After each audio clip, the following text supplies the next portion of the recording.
सतयुग में 21 हाथ का, त्रेता में 14 हाथ का, और द्वापर में 7 हाथ का आदमी। अब कलयुग में 7 से आधे हाथ का, 3.5 हाथ का होता है।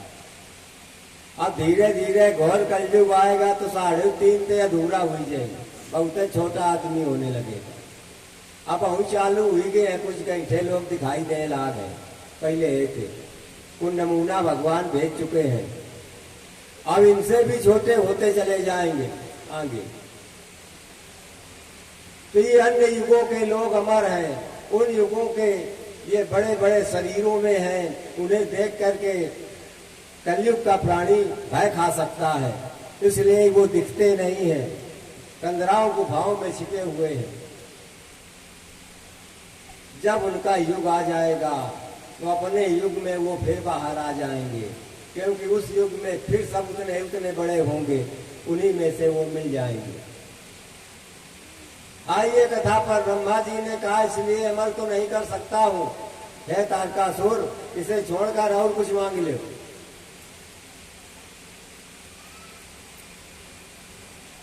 उसने विचार किया कि ब्रह्मा जी मुझे अमर नहीं करना चाहते, तो दैत्य भी बहुत होशियार होते थे। तारकासुर ने विचार किया कि भगवान भोले बाबा की जो पत्नी सती थी वो तो शरीर त्याग गई है नहीं, और अब भोलेनाथ ने संकल्प कर लिया है कि मैं विवाह नहीं करूंगा, तो अब वो विवाह करेंगी नहीं। ये सोचकर तारकासुर बोला कि है ब्रह्मा जी, अगर आपकी सृष्टि में ऐसा ही है, जो जन्म लेता है मरता है, तो हमारी मृत्यु किसी से न हो। अगर मृत्यु हो तो शिव जी के पुत्र के द्वारा मेरी मृत्यु हो। विचार करता था, पुत्र है ही नहीं, विवाह करेंगे नहीं, जो पत्नी थी वो भी समाप्त हो गई, तो जब पुत्र होगा ही नहीं कभी, तो हमारी मृत्यु भी नहीं कभी होगी। ये सोच करके उसने मान लिया। ब्रह्मा जी ने कहा, यो मस्त, ऐसा ही होगा। अब क्या था, वरदान प्राप्त करके उसने प्रभुता पाई का मद नाही, जय हुई ये वरदान रूपी प्रभुता मिली तो मद आ गया। मद में मस्त होकर के बहुत बड़ी सेना जोड़ी और पाताल से पृथ्वी पर आकर के सभी राजाओं को युद्ध करने परास्त किया और पृथ्वी का शासन अपने कब्जे में कर लिया। और स्वर्ग में धावा बोल दिया, इंद्रादिक देवताओं को ललकार दी, युद्ध किया। अब उसकी मृत्यु तो सिर्फ शिवपुत्र के द्वारा होनी थी, देवता सब युद्ध में हार गए। कंदराओं में छिप करके निवास करने लगे। तो कंदराओं में निवास करने लगे सभी देवता। तो महाराज कहते हैं कि हे ऋषियों, वो वरदान का प्रभाव था। वर प्राप्त करके जो उसका दुरुपयोग करता है तो बहुत ही जल्दी भगवान वो वरदान छीन लेते हैं। देखा, ये तो दुरुपयोग में आ गया, देवताओं को भी सताने लगा।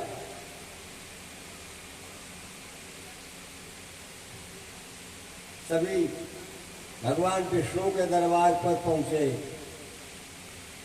देवता लोग और कहने लगे कि हे भगवान विष्णु, धर्मज्ञ करवाकर हम उस तारकासुर नामक दैत्य से दुखी है, कंदराओं में छिपकर निवास करते हैं, उसने वहां भी कब्जा स्वर्ग में भी कर लिया है। अब आपको दया कीजिए, वो हमसे जीता नहीं जा सकेगा, क्योंकि उसका वरदान है वो शिव के पुत्र के द्वारा ही मारा जाएगा।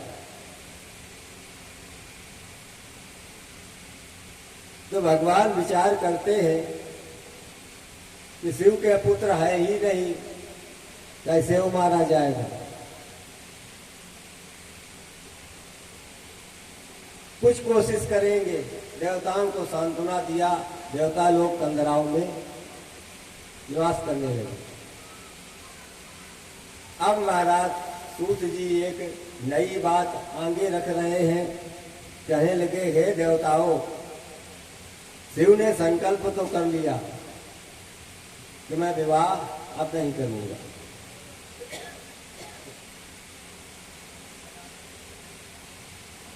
पर उस महत्व को कौन जानने में समर्थ है, जो भगवान शिव जानते थे।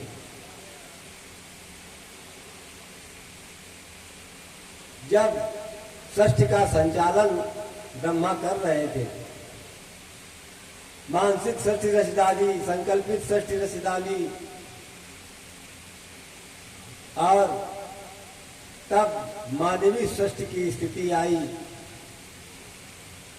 विचार करते हैं, आकाशवाणी जब की गई कि मानसी षष्ठी रचो, अब ब्रह्मा जी विचार करते हैं मानसी षष्ठी कैसे रचे, क्या उसका विधान विधि है, कैसे रची जाएगी। तब प्रार्थना की, तपस्या की ब्रह्मा ने, किसी से कुछ सख्त मिलेगी जानकारी। उस तपस्या में भगवान शिव जी प्रकट हुए। कैसे प्रकट हुए? अर्धनारेश्वर के रूप में, आधा शरीर स्त्री का और आधा पुरुष का। इस रूप में ब्रह्मा के सामने तब से प्रसन्न होकर प्रकट हुए, यानी नमूना दिखाने के लिए कि इस प्रकार की सृष्टि तुमको करनी है। दर्शन किया ब्रह्मा ने। आज उस महान स्वरूप का दर्शन, जो साक्षात ब्रह्म और माता जगदम्बिका के साथ एक ही रूप में दर्शन पाने के लिए देवी देवता भी दौड़ पड़े दर्शन के लिए। भक्त संत समाज भी दौड़ी। भगवान ने उस स्वरूप को बढ़ाया और कहा, हे विधाता, इस प्रकार से आपको मानवीय सृष्टि की रचना करनी है। इधर मानव का अंग देखो और उधर स्त्री का अंग देखो। ये एक साथ मैंने तुमको दर्शाया है, पर तुम्हें इन दोनों को, एक ही को अलग रूप में करके प्रकट करना है। महाराज कहते हैं, जब देवताओं ने देखा तो बहुत प्रसन्न हो गए, दर्शन करने के लिए लालायित होने लगे। कहने लगे, हे देवताओं, ये मम दर्शन अमोघ जगमाही, हमारा दर्शन ये अमोघ है। तुम्हारे सबके तपस्या, तुम सब देवताओं ने लिंगों की पूजा की है, इसलिए इस अमोघ स्वरूप का भी विग्रह का दर्शन तुम सबको प्राप्त हुआ है। जो लोग भगवान के उस लिंग मूर्ति की पूजा करते रहते हैं, उनको भगवान ऐसे ऐसे गुप्त स्वरूपों के विग्रहों का दर्शन दे करके उनके जीवन को कृतार्थ करते हैं, कल्याण करते हैं। कहने लगे सभी देवता, जो सुने वही दौड़ता जाए। कह रहा है,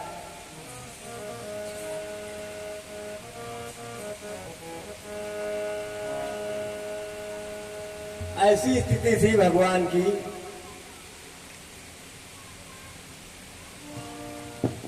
कि आधे नर आधे नारी, आधा आधा शरीर था, आधे नर आधे नारी, आधे गौरा त्रिपुरारी, छवि है उनकी बड़ी आली। बड़ी सुंदर छवि दिख रही थी। और एक कान में बाला, दूजे में बाली, एक कान में बाला, दूजे में बाली, एक कान में बाला, दूजे में बाली। आधे नर आधे नारी, आधे गौरा त्रिपुरारी, छवि है आली। एक कान में बाला, दूजे में बाली, एक कान में बाला, दूजे में बाली।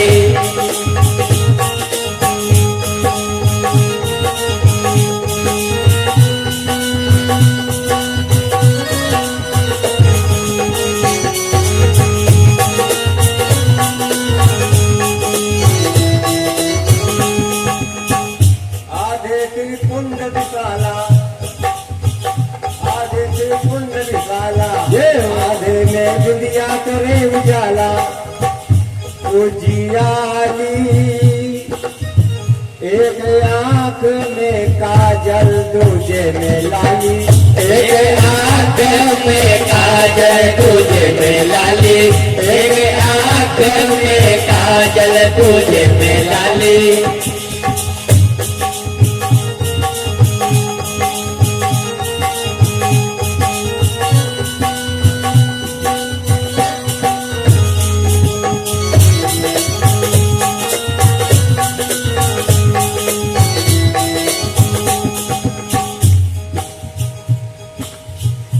ऐसी स्थिति हुई कि उनके स्वरूप को जो देवता या पुरुष महात्मा संत जाए वो निहारते रह जाए कि ये कैसा स्वरूप है। देखने में शरीर एक है, पर जब रूप पर ध्यान दे तो अलग अलग आभूषण, अलग अलग हर वस्तु दर्शाने लगी। बड़े प्रभावित हुए। महाराज आगे कहते हैं, भोले के सोहे सिर पे चंद्रमा,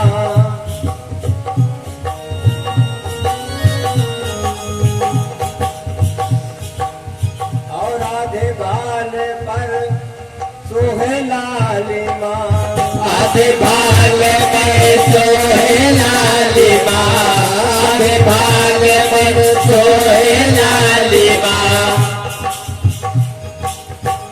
और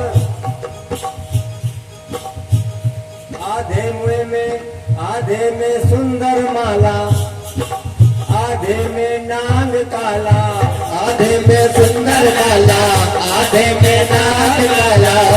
छबियाली,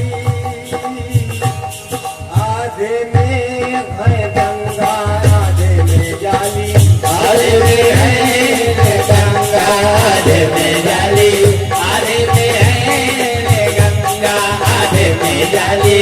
आधा नर आधे नारी, आधा नर आधे नारी, आधे गौराट दुलारी, छवि आली, एक कान में काला तुझ में बाली, एक कान में काला तुझ में बाली।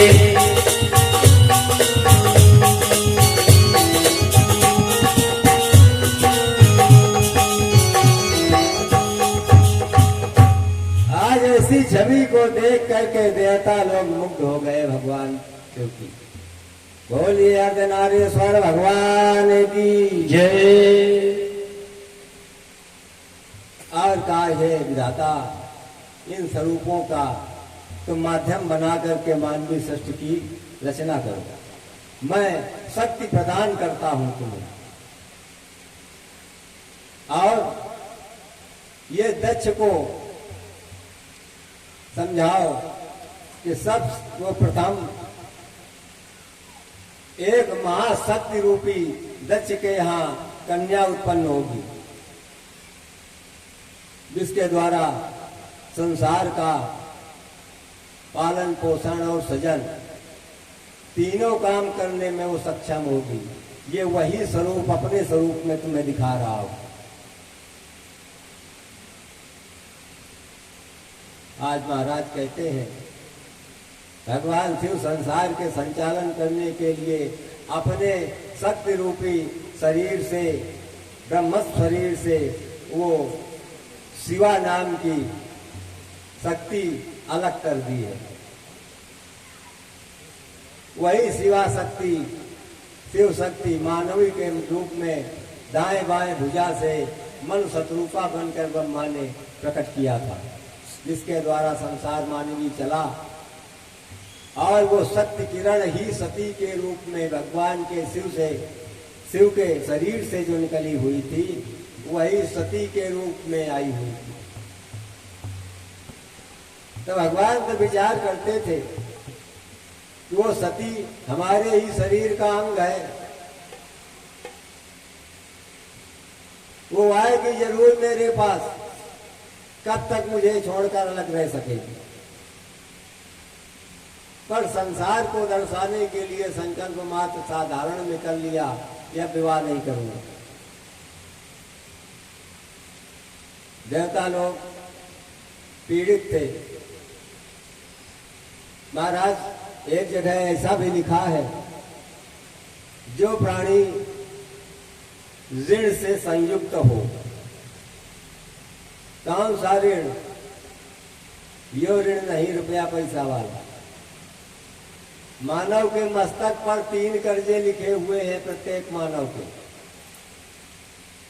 और वो कर्जे, वो ऋण जब तक नहीं अदा कर पाता है तब तक पुनरपि जन्मम पुनरपि मरणम, जन्मम मरणम पुनः पुनः, बार बार मरेगा और बार बार उसको जीवन धारण करना पड़ेगा।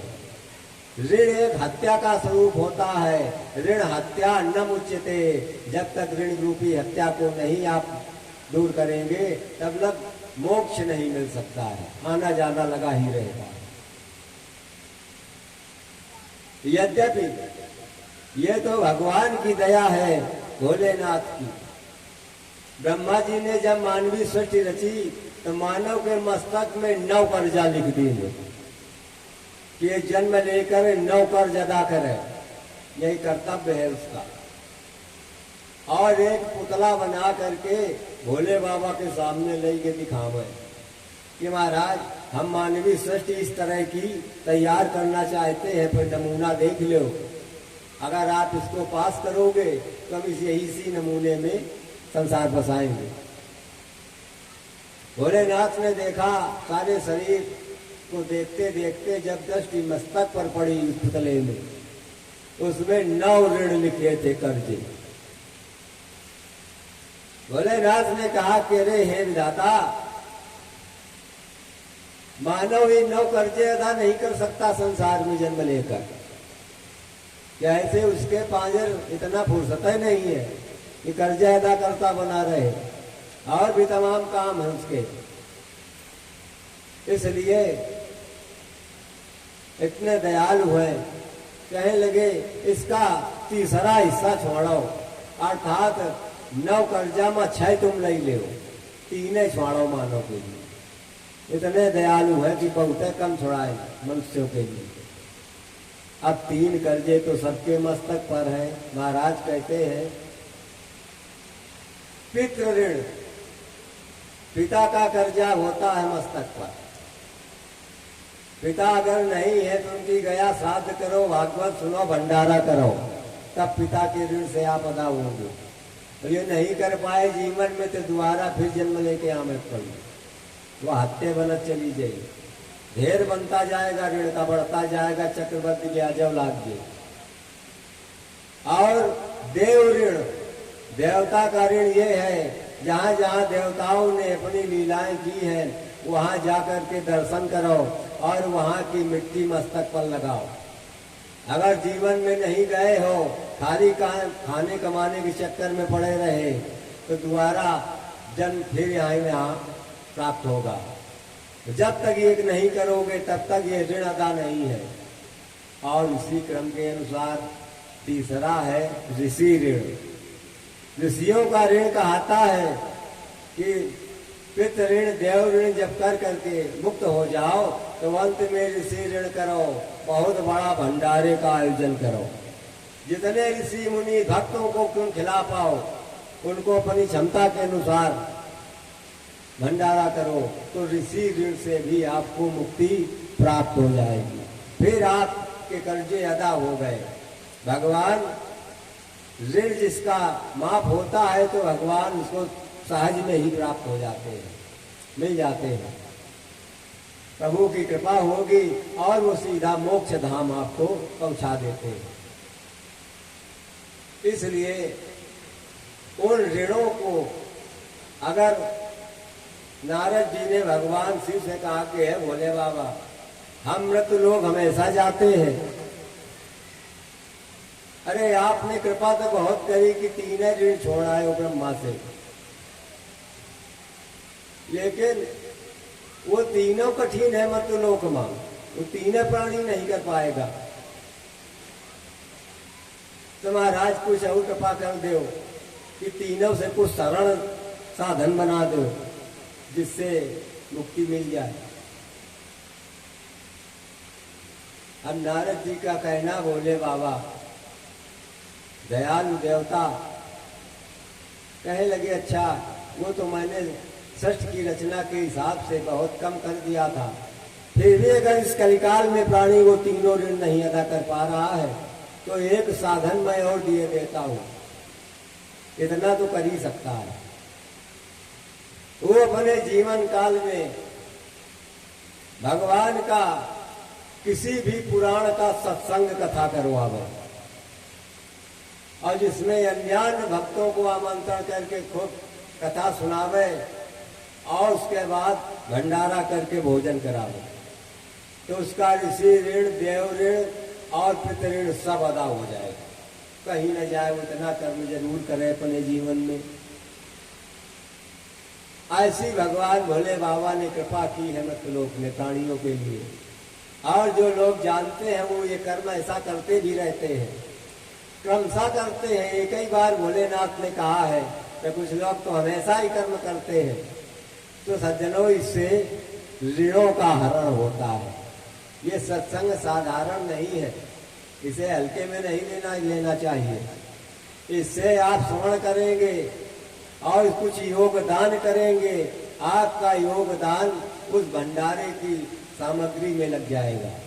इससे आपका दिया हुआ पूर्ण उस प्राणी के मुख में जाएगा जो भोजन करेगा, तो सबका पूर्ण बनेगा और सबको उस ऋण से मुक्ति का अवसर मिल जाएगा। इसलिए सत्संग किए जाते हैं। कहते हैं बड़े बड़े लोगों ने, जानकार लोगों ने तो ये किया है कि अपने जीवन काल में ही पिता के जीवित अवस्था में पिता का ऋण चुका देंगे। यहाँ लोग पिताजी का शरीर छूट जाते है, बादों में ऋण नहीं चुका पाते, गया श्राद्ध नहीं कर पाते। ये इतिहास बताते हैं, पुराण कहते हैं, महाराज बताते हैं कि हे ऋषियों सुनो,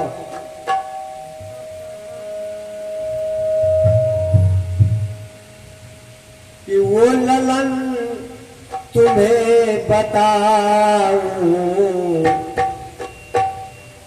जो पिता का ऋण चुका